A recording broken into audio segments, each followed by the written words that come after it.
আপন আমি তাহার পায়ে দিবি তোরা আয়।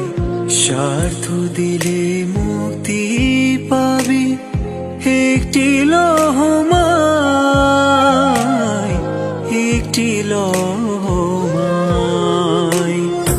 আপন আমি তাহার পায়ে দিবি তোরা আয়।